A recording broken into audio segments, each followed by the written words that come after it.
ചോദിക്കാം. ശ്രീ മുഹമ്മദ് ഷാ, എന്തായാലും ഇതുമായി ബന്ധപ്പെട്ട് കുറച്ചധിക നേരമായി നമ്മൾ ചർച്ചകൾ നടത്തുന്നു. വിവിധ രാഷ്ട്രീയ പാർട്ടികളുടെയും സന്നദ്ധ സംഘടനകളുടെയും ഒക്കെ പ്രതിനിധികൾ ഈ ചർച്ചയുടെ ഭാഗമായി പല സമയത്തായി വന്നു. ഇപ്പോൾ നേരത്തെ PK ഫിറോസ് ഈ ലീഗിന്റെ പദ്ധതിയുമായി ബന്ധപ്പെട്ട് ചില ആരോപണങ്ങൾ സർക്കാരിനെതിരേക്ക് ഉന്നയിക്കുന്നുണ്ടായിരുന്നു, ഒരു സാഹചര്യം കൂടി ഉണ്ടായിരുന്നു. പ്രത്യേകിച്ച് അത് ഭൂമിയുമായി ബന്ധപ്പെട്ട പ്രശ്നമാണ്. ഈ തോട്ടഭൂമി തരം മാറ്റം അതിൽ സർക്കാർ ആയിരുന്നില്ല, അതാണ് ലീഗിന്റെ പദ്ധതിയുമായി ബന്ധപ്പെട്ട വലിയൊരു തടസ്സമായി നിൽക്കുന്നത് എന്ന് കൂടെ പറയുന്നു. അതിന്റെ നിയമവശങ്ങൾ എന്തൊക്കെയാണ് അഡ്വക്കേറ്റ് മുഹമ്മദ് ഷാ? അത്തരം ഒരു കാര്യത്തിൽ സർക്കാർ നിലപാട്, അത് സർക്കാർ ഒരു അനുയോജ്യമായ അല്ലെങ്കിൽ നിലവിലെ ഒരു സാഹചര്യം പരിഗണിച്ചുകൊണ്ടുള്ള ഒരു നിലപാട് എടുത്തില്ല എന്നുള്ള ആക്ഷേപമുണ്ടോ? ഇനി ആ പ്രശ്നങ്ങൾ, ആ നിയമക്കുരുക്ക് എങ്ങനെയാണ് ലീഗ് അഴിക്കാൻ പോകുന്നത്?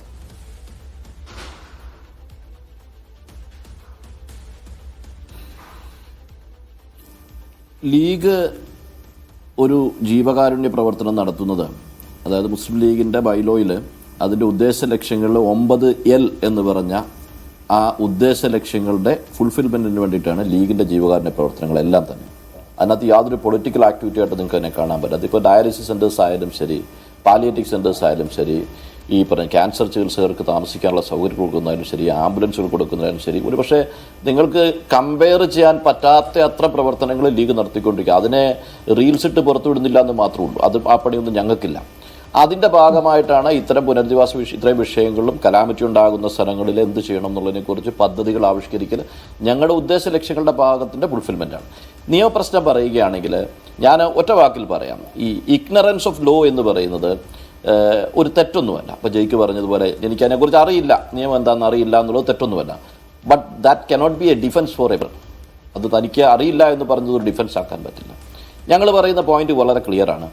തോട്ടം ഭൂമി കൺവേർട്ട് ചെയ്യാൻ പറ്റില്ല, കെട്ടിടം പണിയാൻ പറ്റില്ല എന്നാണ് അദ്ദേഹത്തിൻ്റെ വാദം. അതിന് നിയമത്തിനിപ്പോൾ ലാൻഡ് റിഫോംസ് ആക്ടിലെ സെക്ഷൻ 105-ഉം 87-ഉം കൂടെ കൂട്ടി വായിക്കണം. അതായത് 1970 ശേഷം ഭൂമികൾ എങ്ങനെ കൈകാര്യം ചെയ്യണം എന്നതിനെക്കുറിച്ച് തീരുമാനിച്ചപ്പോൾ 84 ഒരു അമെൻമെൻറ്റിന് ശേഷം പിന്നീട് വന്നിരിക്കുന്നതെല്ലാം അത് കൈകാര്യം ചെയ്യുന്നത് 105 നോട്ടീസുകളിലൂടെ ഒരാൾക്ക് എത്ര ഭൂമിയുണ്ട് എന്ന് പരിശോധിക്കുക. അതായത് സെല്ലറെ സംബന്ധിച്ച് മുസ്ലിം ലീഗ് ഭൂമി വാങ്ങിച്ചിരിക്കുന്നത് 5 പേരുടെ കയ്യിൽ നിന്നാണ്. ആ 5 പേർക്കും എത്രത്തോളം, അവരുടെ കുടുംബങ്ങൾക്കും എത്രത്തോളം ഭൂമിയുണ്ട് എന്ന ചോദ്യം 105 നോട്ടീസ് കൊടുത്ത് ഗവൺമെൻറ് ചോദിച്ചിരിക്കുകയാണ്. ആ ഭൂമി എത്രയുണ്ടെന്ന് ചോദിക്കും. രണ്ടാമത് എത്ര ഫാമിലി മെമ്പേഴ്സ് ഉണ്ടെന്ന് ചോദിക്കുന്നു. ഇതാണ് അതിൻ്റെ പർപ്പസ്. അത് അവർ നോക്കുന്നതിൻ്റെ പർപ്പസ് എന്താണെന്ന് ചോദിച്ചാൽ ആ ഫാമിലി 15 ഏക്കറിൽ കൂടുതൽ ഹോൾഡ് ചെയ്യുന്നുണ്ടോ എന്നറിയാൻ വേണ്ടിയിട്ടാണ്. അതായത് 15 ഏക്കറിൽ കൂടുതൽ അക്കൗണ്ടബിൾ ഭൂമി ഹോൾഡ് ചെയ്യുന്നുണ്ടോ എന്ന ചോദ്യത്തിനാണ്. ഇവിടെയാണ് നിയമപരമായ ഒരു ഭൂമി പർച്ചേസ് ചെയ്യുമ്പോൾ, ഈ ഭൂമി മാത്രമല്ല ഏത് ഭൂമി പർച്ചേസ് ചെയ്യുമ്പോഴും അത് കൺസ്ട്രക്ഷൻ പെർമിസിബിളായ ഭൂമിയാണോ അല്ലയോ എന്നുള്ളതാണ് ക്വസ്റ്റ്യൻ. അവിടെ ഒരു കെട്ടിടം പണിയാൻ സാധിക്കുമോ ഇല്ലയോ എന്ന ചോദ്യത്തിന് ലീഗ് മേടിച്ച ഭൂമിയിൽ കെട്ടിടം പണിയുന്നതിന് യാതൊരു തടസ്സവും നടത്താൻ കഴിയില്ല എന്നത് നോക്കിയതിന് ശേഷമാണ് ഭൂമി മേടിച്ചിരിക്കുന്നത്. കാരണം ഒരു സെല്ലേഴ്സിനും ഈ പറഞ്ഞ സീലിംഗ് ലിമിറ്റ്, ലാൻഡ് റിഫോംസ് ആക്ടിൻ്റെ 82 സെക്ഷൻ 82 പ്രകാരമുള്ള സീലിംഗ് ലിമിറ്റിൽ കൂടുതൽ ഭൂമി സെല്ലർക്കില്ല എന്ന് ഉറപ്പാക്കുകയാണ്. 105 നോട്ടീസിൻ്റെ മറുപടി കൊടുത്തു കഴിഞ്ഞാൽ പിന്നെ 87-ാം വകുപ്പിലേക്ക് പോകും. 87-ാം വകുപ്പിലേക്ക് പോകുന്നത് കാൽക്കുലേഷൻ നടത്താനാണ്. ഇപ്പോൾ ഇയാൾക്ക് എത്ര ഭൂമിയുണ്ട്, എത്ര കുടുംബക്കാരുണ്ട്, ആ ഭൂമി മൊത്തം 15 ഏക്കർ കൂടുന്നുണ്ടെങ്കിൽ മാത്രമേ സീലിംഗ് കേസ് നിൽക്കുള്ളൂ. കൂടുന്നില്ല എന്നുണ്ടെങ്കിൽ അവിടെ പെർമിസിബിളാണ്, വളരെ സിമ്പിളാണ്. പക്ഷേ അവിടെ ഈ ഭൂമികൾക്കൊക്കെ തന്നെ ഈ സീലിംഗ് ലിമിറ്റിൽ എക്സീഡ് ചെയ്ത സെല്ലേഴ്സിൻ്റെ ഭൂമിയല്ല ഇത്. അവർ ആ മറുപടി കൊടുത്തിട്ടുമുണ്ട്. അവിടെ ആ മാറ്റർ അവസാനിക്കുകയാണ്. പിന്നെ പരാതി കൊടുത്ത് ബുദ്ധിമുട്ടിക്കണം എന്ന് മാത്രം ചിന്തിക്കുന്ന ആളുകളുണ്ടെങ്കിൽ അത് അവരുടെ മൈൻഡ് സെറ്റിൻ്റെ പ്രശ്നമാണ്. അതായത് കുണ്ടക്കേ ചൂരൽമലയിലെ ഒരു കാര്യം കൂടെ ഞാൻ പറയാം, ഇതിൻ്റെ കൂട്ടത്തിൽ നിങ്ങൾ ശ്രദ്ധിക്കേണ്ട ഒരു വിഷയമാണ്. ഒരു സർക്കാരിനെ സംബന്ധിച്ച് സർക്കാർ 3 തരത്തിൽ ഉള്ള സ്റ്റെപ്സ് എടുക്കണം. ഒന്ന് മിറ്റിഗേഷൻ സ്റ്റെപ്പ്, ഡിസാസ്റ്റർ മാനേജ്മെൻറ്റ് ആക്ടിൻ്റെ സെക്ഷൻ 2-ൽ ഡെഫിനിഷനുണ്ട്. അതിനകത്ത് മിറ്റിഗേഷൻ സ്റ്റെപ്സ് എന്ന് പറഞ്ഞാൽ ഏറ്റവും പ്രധാനമായിട്ട് ഇപ്പോൾ നമ്മൾ മുണ്ടക്കൈ വയനാട് ബാഗരൈ ഭാഗത്തൊക്കെ വീണ്ടും ഉരുൾപൊട്ടലിൻ്റെ സാധ്യത പ്രതീക്ഷിച്ചുകൊണ്ട് പലരും നിൽക്കുന്നുണ്ട്. ഭീതിയിലാണ് അവിടെ മിറ്റിഗേഷൻ്റെ ഭാഗമായിട്ട് ഈ മുണ്ടക്കൈ ചൂരൽമലയിൽ തന്നെ റെയിൻ ഗേജ് വഴിയാണ് നമ്മളിത് എപ്പോഴാണ് ഉരുൾപൊട്ടുണ്ടെന്ന് അറിയാൻ പറ്റുന്നത്. കാരണം എത്രത്തോളം മഴ വന്നിട്ടുണ്ട് നോക്കിയിട്ടാണ്. 100 വർഷം പഴക്കമുള്ള റെയിൻ ഗേജ് ആയിരുന്നു മുണ്ടക്കയിൽ ഉണ്ടായിരുന്നത്. അതിന് ഡെയിലി സൂപ്പർവിഷൻ അല്ല, അതിന് അവർലി സൂപ്പർവിഷൻ നടത്തണം മൺസൂണിൽ. അതിനുള്ള സംവിധാനം ഈ മുണ്ടക്കൈ ഭാഗത്ത് മാത്രമല്ല വയനാട് ജില്ലയിൽ 100 റെയിൻ ഗേജുകളും അടിയന്തരമായി സ്ഥാപിക്കേണ്ടതുണ്ട്. ഈ മുണ്ടക്കൈ ശേഷം എത്ര എണ്ണം സ്ഥാപിച്ചിട്ടുണ്ട്?